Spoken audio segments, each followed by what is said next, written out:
तो देखिए लगातार परमाणु समझौते को लेकर बातचीत हो रही है, लेकिन इसी बीच ईरान ने एक बड़ा निर्णय लिया है मिसाइलों को लेकर। और ये फैसला क्या है और किस तरह से ये इजराइल और अमेरिका के लिए चुनौती बन सकता है, बातचीत आज इसी पर होगी। बातचीत करने के लिए मयंक मेरे साथ हैं।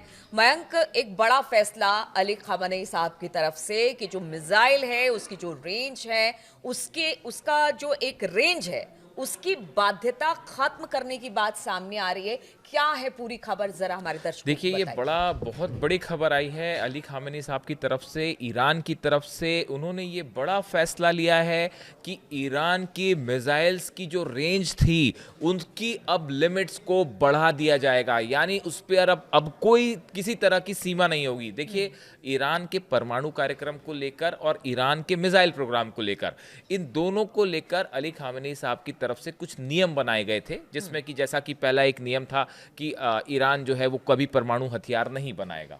इस तरह का उनकी तरफ से एक प्रकार का फतवा था या उनके नियम थे।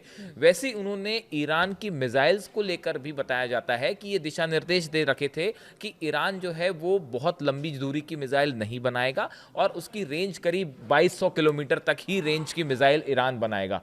इसी वजह से आप देखिए कि ईरान की जो ज़्यादातर मिसाइल्स हैं, चाहे आप गदर की बात करें, सेजिल की बात करें, खुर्रमशहर 3 की बात करें, इनकी रेंज सबकी 2000 से 2200 किलोमीटर के आसपास की थी। लेकिन अब उन्होंने ये फैसला लिया है, अली खामेनी साहब की तरफ से ये फैसला लिया गया है कि ईरान की मिसाइलों पर रेंज को लेकर ये जो 2200 किलोमीटर रेंज का जो एक प्रकार का लिमिट थी, अब ये लिमिट हटा दी गई है। और ये फैसला खुद अली खामेनी साहब ने लिया है, जिसकी काफ़ी ज़्यादा मांग हो रही थी ईरान की तरफ से। अब देखिए इसके क्या मायने, इसका क्या मतलब निकाला जाए। देखिए, ये हाल ही में जैसे खबर आई कि ईरान ने जो है वो ICBM inter continental ballistic missile का टेस्ट किया है, जिसकी रेंज जो है वो 12,000 किलोमीटर तक की बताई जा रही है। और इसी लिहाज से ये फैसला एक प्रकार से इसलिए अहम हो जाता है क्योंकि अमेरिका बार बार ये कोशिश कर रहा है कि किसी तरह से ईरान के मिसाइल कार्यक्रम को रोक दिया जाए। और इस सूरत हाल में अब ये बार बार मांग हो रही थी ईरान के अंदर से ही कि ईरान की मिसाइल्स जो हैं उनको तेजी से बनाया जाए, लंबी रेंज की मिसाइल, ताकि अगर आप फिर से किसी तरह का हमला होता है तो उस सूरत में अमेरिका या किसी यूरोपीय देश की तरफ से अगर हमला होता है, खासकर स्नैपबैक सैंक्शंस के बाद न्यूक्लियर प्रोग्राम को लेकर, तो ईरान उसका जवाब दे सके। और देखिए, ईरान में जो वहाँ का एक प्रकार का जो प्रोसीजर फॉलो होता है कि फाइनल फैसला अली खामेनी साहब ही लेते हैं, जो सिक्योरिटी काउंसिल है वो फैसले लेती है और अली खामेनी साहब की उस पर मुहर लगती है। बिना उनकी इजाज़त के किसी तरह का कोई फैसला नहीं होता, चाहे वो मिलिट्री से जुड़ा हो, चाहे वो हथियारों से जुड़ा हो, चाहे वो पॉलिटिकल फैसला हो।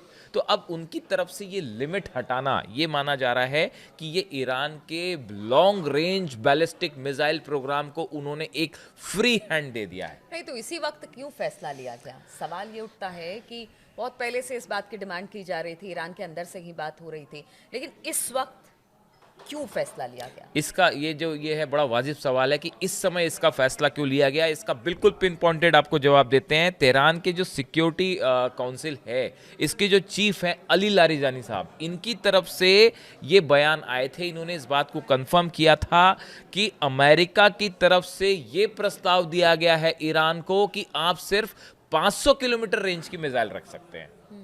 आप सिर्फ, हम आपके ऊपर से बैन हटाएंगे। ये जो न्यूक्लियर डील हो रही थी, न्यूक्लियर टॉक्स जो ईरान अमेरिका की हो रही थी, इसके साथ ही ये भी बात थी साथ में कि आप अपनी मिसाइल रेंज को सिर्फ 500 किलोमीटर तक सीमित कर दीजिए। इस बारे में देखिए, Tehran security chief Ali Larijani confirm last month that Washington had floated the idea to limit Iran's missile range. No honourable person would accept such a condition, Larijani said, revealing that Iran reject the idea. देखिए, उन्होंने ये कहा कि America का ये कहना कि आप सिर्फ 500 किलोमीटर तक की मिसाइल रखिए, ये ईरान का अपमान है और कोई भी स्वतंत्र देश इस तरह की कोई लिमिट को स्वीकार नहीं करेगा। ये बात पिछले महीने, कुछ ही दिन पहले जो है, अमेरिका की तरफ से ये बात रखी गई, जिसके बाद तेहरान में ये बात मांग होने लगी। सिक्योरिटी काउंसिल ने खुद ये मांग की कि आप जो है लारीजानी साहब की स्टेटमेंट के बाद अली खामेनी साहब से कि ये लिमिट हटनी चाहिए, जिसके बाद वो सहमत हुए हैं और उन्होंने ये लिमिट को हटाने का फैसला किया है। अब देखिए ये Ahmad Ardestani member of parliament है, नेशनल सिक्योरिटी कमेटी के भी सदस्य हैं। इन्होंने ये कहा है कि Iran has developed and will continue to develop its missile programme to any extent it deems necessary. जहां तक भी जरूरत होगी ईरान उस रेंज की मिसाइल बनाएगा, अपने मिसाइल प्रोग्राम को चालू रखेगा, आगे जारी रखेगा और इस पे किसी तरह की रोक अब बर्दाश्त नहीं होगी। तो देखिए ये जो डेवलपमेंट है ये इस लिहाज से बेहद अहम है क्योंकि ईरान की न्यूक्लियर टॉक्स अमेरिका के साथ फेल हो चुकी हैं। यूरोप ने स्नैपबैक सैंक्शंस लगा दिए हैं और गजा के बाद ऐसा माना जा रहा है कि ईरान का न्यूक्लियर प्रोग्राम अमेरिका और इजराइल के लिए नंबर 1 एजेंडे पे होगा। जैसे ही गजा में हालात थोड़े बेहतर होते हैं या गजा से फोकस हटता है, उसके बाद अगला नंबर ईरान के न्यूक्लियर प्रोग्राम का होगा और Iran is gearing for a big war. अगर फिर से हमले की संभावना बनती है, देखिए डील हो नहीं सकती, न्यूक्लियर एनरिचमेंट रुकेगा नहीं, मिसाइल प्रोग्राम रुकेगा नहीं, इन सूरत हाल में एक बार फिर से मामला जंग की तरफ बढ़ सकता है। इसीलिए ईरान ने जो वॉर अपनी तैयारी कर रखी है, इस लिमिट को हटाना ये बता रहा है, ये इंडिकेशन जा रहा है कि ईरान के सुप्रीम लीडर की तरफ से भी अब फ्री हैंड है IRGC को, वहां की सिक्योरिटी काउंसिल को, कि जहां तक आपको जरूरत पड़े मिसाइल्स। अच्छा, ईरान पे देखिए पहले परमाणु समझौते को लेकर दबाव बनाया गया, फिर अब मिसाइल की रेंज को लेकर जिस तरह से ट्रंप ने कहा कि नहीं 500 से ज़्यादा आप अपनी रेंज को नहीं रख सकते हैं।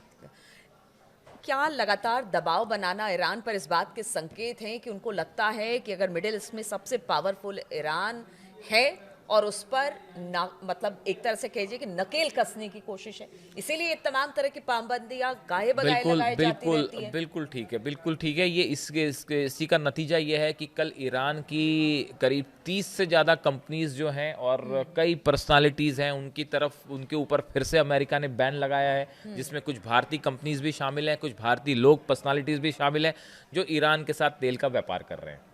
तो देखिए कुल मिला के ये स्थिति वैसी ही है जैसे रूस के ऑयल को अमेरिका रोकना चाहता है व्यापार को, वैसे ही मिडिल ईस्ट में ईरान के ऑयल व्यापार को रोकना चाहता है।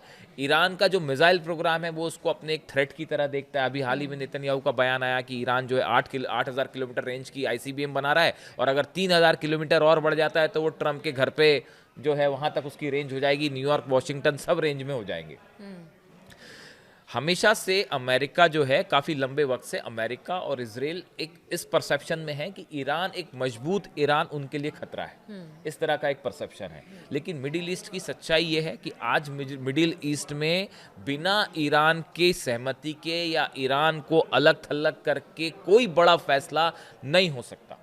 भले आप गजा डील की बात कर लें, भले आप यमन में पीस की बात कर लें, सीरिया में कर लें, लेबनान में कर लें, इस पूरे इलाके में ईरान की बिना सहमति के ना कोई फैसला हो सकता है। और इसके साथ ही जो रेड सी है वहाँ पे अगर आपको ट्रेड करना है, व्यापार करना है, उसमें भी ईरान का बड़ा अहम रोल होगा। तो इन हालात में हॉर्मुज की खाड़ी में जो है वहाँ पे ट्रेड के लिए ईरान की भूमिका, ईरान का जो स्ट्रैटेजिक लोकेशन है वो ऐसा है कि बिना ईरान की सहमति के आप इस पूरे इलाके को डोमिनेट नहीं कर सकते।